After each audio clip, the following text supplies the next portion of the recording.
بچوں کو اپنے صاحب ایمان بناؤ، قرآن پڑھاؤ، قرآن پڑھاؤ۔ حضرات گرامی، اس کے بعد میں عادل بن شیر علی کو دعوت دیتا ہوں کہ وہ آئیں اور اپنی تقریر پیش کریں۔ السلام علیکم ورحمۃ اللہ وبرکاتہ۔ الحمدللہ رب العالمین والصلاة والسلام علی اشرف الانبیاء والمرسلین، اما بعد، اعوذ باللہ من الشیطان الرجیم، بسم اللہ الرحمن الرحیم۔ قال اللہ تعالی یا ایھا الذین آمنوا اتقوا اللہ وقولوا قولا سدیدا یصلح لکم اعمالکم ویغفر لکم ذنوبکم۔ قال رسول اللہ صلی اللہ علیہ وسلم من کان یؤمن باللہ والیوم الآخر فلیقل خیرا او لیصمت۔ برادران اسلام، آج کی اس مجلس میں میرا موضوع ہے زبان کی آفتیں۔ اللہ رب العزت کی بے شمار نعمتوں میں سے ایک نعمت زبان ہے اور اس کی قوت گویائی ہے۔ اللہ تعالیٰ نے انسانوں کو جو بڑی بڑی نعمت عطا کی ان میں سے ایک زبان ہے۔ اللہ تعالیٰ کا فرمان ہے أَلَمْ نَجْعَلْ لَهُ عَيْنَيْنِ وَلِسَانًا وَشَفَتَيْنِ، کیا ہم نے اس کے لیے دو آنکھ، ایک زبان اور دو ہونٹ نہیں بنائے؟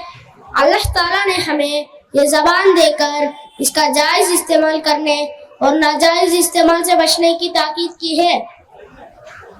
اللہ تعالیٰ کا فرمان ہے یا ایھا أَلَمْ نَجْعَلْ لَهُ عَيْنَيْنِ وَلِسَانًا وَشَفَتَيْنِ، کیا ہم نے اس کے لیے دو آنکھ، ایک زبان اور دو ہونٹ نہیں بنائے؟ اللہ تعالیٰ نے ہمیں یہ زبان دے کر اس کا جائز استعمال کرنے اور ناجائز استعمال سے بچنے کی تاکید کی ہے۔ اللہ تعالیٰ کا فرمان ہے یا ایھا الذین آمنوا اتقوا اللہ وقولوا قولا سدیدا یصلح لکم اعمالکم ویغفر لکم ذنوبکم۔ اے ایمان والو، تم اللہ سے ڈرتے رہو اور درست بات کہا کرو، وہ تمہارے اعمال کی اصلاح کر دے گا اور تمہارے گناہ معاف کر دے گا۔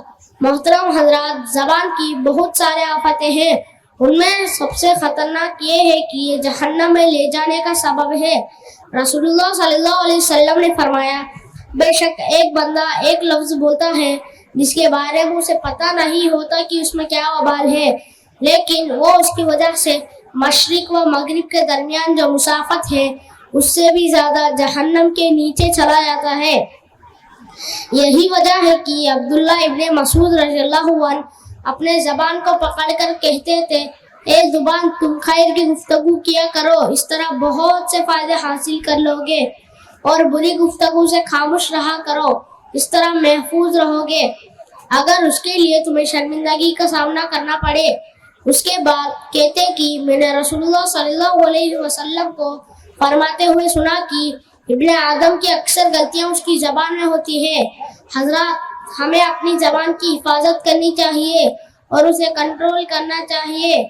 آج ہم زبان کا غلط استعمال کرتے ہیں، زبان کے ذریعے دوسروں کا دل توڑ دیتے ہیں، اپنے بھائی ماں باپ کا دل دکھاتے ہیں، پڑوسیوں کو تکلیف پہنچاتے ہیں، اور اس گناہ میں مرد عورت دونوں شامل ہیں۔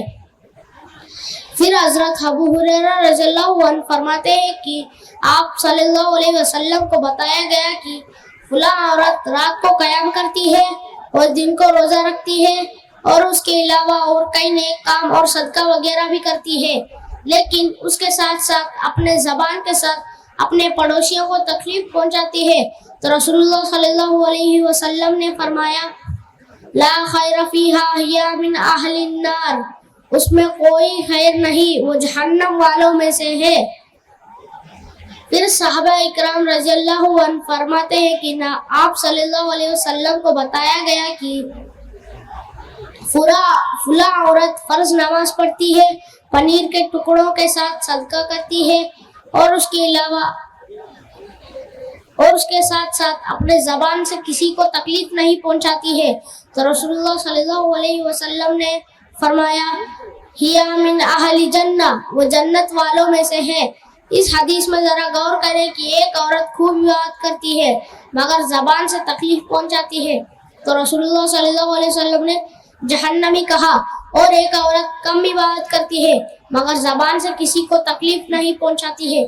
تو رسول اللہ صلی اللہ علیہ وسلم نے جنتی کہا. زبان کی آفتیں. زبان کا سب سے بڑا آفت شرک کے الفاظ بولنا, غیر اللہ کی بات کرنا, غیر اللہ سے دعا مانگنا, گفتگو میں جھوٹ بولنا, جھوٹی گواہی دینا. اللہ تعالی ہم سب کو زبان کی حفاظت کرنے کی توفیق عطا فرمائے. آمین. السلام علیکم ورحمۃ اللہ وبرکاتہ.